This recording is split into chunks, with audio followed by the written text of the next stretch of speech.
దేవునితో 40 రోజులు. నా మాటను పాటించువాడు ఎన్నటికినీ మరణమును చవిచూడడు. పితా, పుత్ర, పవిత్రాత్మ నామములో మీకు శాంతి కలుగునుగా. మార్చి 21 తేదీ 2024 సంవత్సరం. తపస్సు కాలము 32 ఉపవాస దినము గురువారం. అనేక జాతులకు నిన్ను తండ్రినిగా చేయుదును. మొదటి పఠనము ఆది కాండము 17వ అధ్యాయము 3వ వచనము నుండి 9వ వచనము వరకు. అబ్రాము దేవుని ఎదుట సాగిలపడెను.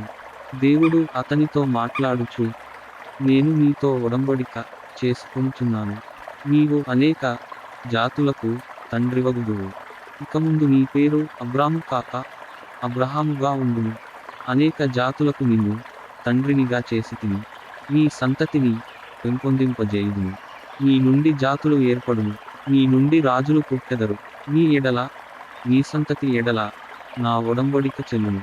అది తరతరముల వరకు శాశ్వతముగా స్థిరపడు ఒడంబడిక. నీకును నీ సంతతికిని నేనే దేవుడను. నీది కాని దేశముగా ఉన్న కనాను భూమిని మొత్తము నీకును నీ తరువాత వారికి నీ శాశ్వత భోగముగా చేయుదును.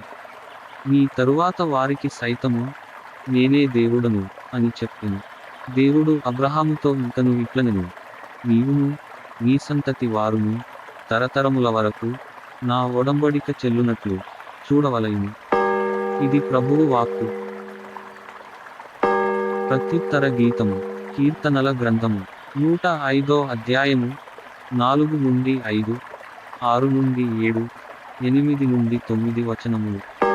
అందరూ ప్రభువు తన నిబంధనమును నిత్యము పాటించును. ప్రభువును వెదకుడు, ఆయన బలమును వెదకుడు. నిరతము ఆయనను పూజింపుడు. ఆయన సల్పిన అద్భుత కార్యములను, ఆయన చేసిన నిర్ణయములను జ్ఞప్తికి తెచ్చుకొనుడు. అందరూ ప్రభువు తన నిబంధనమును నిత్యము పాటించును.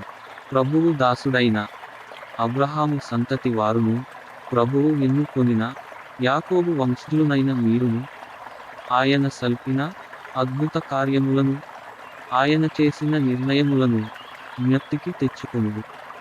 ఆయన మన దేవుడైన ప్రభువు. ఆయన తీర్పులు భూమికంతటికిని వర్తించును. అందరూ ప్రభువు తన నిబంధనమును నిత్యము పాటించును. ఆయన తన నిబంధనమును నిత్యము పాటించును. తన వాగ్దానములను నిరతము నిలుపుకొనును. అబ్రహామునకు తాను చేసిన ప్రమాణములను, ఈసాకునకు తాను చేసిన భాషను కలకాలము నిలుపుకొనును. అందరూ ప్రభువు తన నిబంధనమును నిత్యము పాటించును. సువిశేష పఠనమునకు ముందు వచనము. నేను ప్రభువు కొరకు ఆశతో వేచియున్నాను. నేను అతని వాగ్దానమును నమ్మితిని. అతడు దయగలవాడు, సమృద్ధిగా రక్షణమును వస్తువాడు. హల్లెలూయా, హల్లెలూయా. సువిశేష పఠనము. మీ తండ్రి అబ్రహాము నా దినములు చూచుటకు కుతూహలపడెను. అపోస్తలుడైన పునీత యోహానుగారు వ్రాసిన పవిత్ర సువిశేషములోని భాగము. ప్రభువా మీకు మహిమ కలుగునుగాక. 8వ అధ్యాయము 51వ వచనము నుండి 59వ వచనము వరకు. యేసు యూదులతో, నా మాటను పాటించువాడు ఎన్నటికినీ మరణమును చవిచూడడు అని నిశ్చయముగా చెప్పుచున్నాను అనెను. అంతట యూదులు, నీకు దయ్యము పట్టినదని మాకు ఇప్పుడు నిశ్చయముగా తెలుసును. అబ్రహామును ప్రవక్తలును మరణించిరి. నా మాటను పాటించువాడు ఎన్నటికినీ మరణమును చవిచూడడు అని నీవు చెప్పుచున్నావు.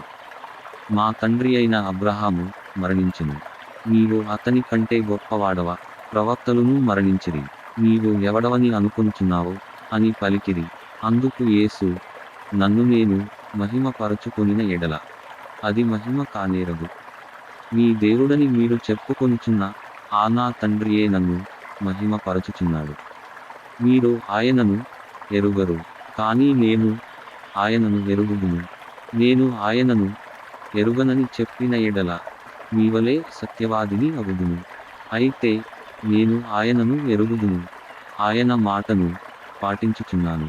మీ తండ్రి అబ్రహాము నా దినమును చూచుటకు మిగుల కుతూహలపడెను. అతడు దానిని చూచి సంతసించెను అనెను. నీకు ఇంకను 70 సంవత్సరములైనను నిండలేదు. నీవు అబ్రహామును చూచితివా అని యూదులు ప్రశ్నించిరి. అందుకు యేసు, అబ్రహాము జన్మించుటకు పూర్వమే నేను ఉన్నాను అని మీతో నిశ్చయముగా చెప్పుచున్నాను అని పలికెను. అందువలన వారు ఆయనపై రాళ్ళు రువ్వ పూనుకొనిరి. కానీ ఆయన చాటుగా దేవాలయము నుండి వెళ్ళిపోయెను. ఇది క్రీస్తు సువిశేషము. క్రీస్తువా, మీకు స్తుతి కలుగునుగా. సువిశేష పఠనము ద్వారా మన పాపములు క్షమింపబడునుగా. ఆమేన్. ప్రార్థించుదము. ఆద్యంత రహితుడవైన ప్రభువా, మీ నిబంధనమును సదా నెరవేర్చు దేవా, మీ కరుణతో మమ్ము మీ వాక్కునందు జీవించు యోగ్యతను ప్రసాదించండి. మా బిడ్డలను దీవించండి. వారు రాస్తున్న పరీక్షలలో ఉత్తమ ఫలితాలు పొందుటకు అవసరమైన జ్ఞానమును, జ్ఞాపకశక్తిని దయచేసి సహాయం చేయండి. మా ప్రభువును, మీ కుమారుడును అయిన యేసుక్రీస్తు వారి పరిశుద్ధ నామములో అడిగి వేడుకొనుచున్నాము తండ్రి. ఆమేన్. ప్రియ సహోదరి సహోదరులారా, ఈ అందిన దివ్యగ్రంథ పఠనముల ద్వారా అభిషేకించబడి మన నాథుడైన క్రీస్తులో జీవించు యోగ్యతను పునరుద్ధరించుకొనండి. వీడియో క్రింద సబ్స్క్రైబ్ బటన్ ఉంటుంది, నొక్కి సబ్స్క్రైబ్ చేయండి. కుదిరితే మీ ప్రియ మిత్రులకు షేర్ చేయండి. మీరు లైక్ చేయడం వల్ల ఇంకా ఎంతో మందికి ఈ వాక్యము పంపబడుతుంది. ఏవైనా సలహాలు సూచనలు ఇవ్వదలచిన వారు కామెంట్ చేయండి. ప్రభువైన క్రీస్తుని ప్రేమ మీకు, మీ బిడ్డలకు తోడై ఉండునుగా. పితా, పుత్ర, పవిత్రాత్మ నామమున. ఆమేన్.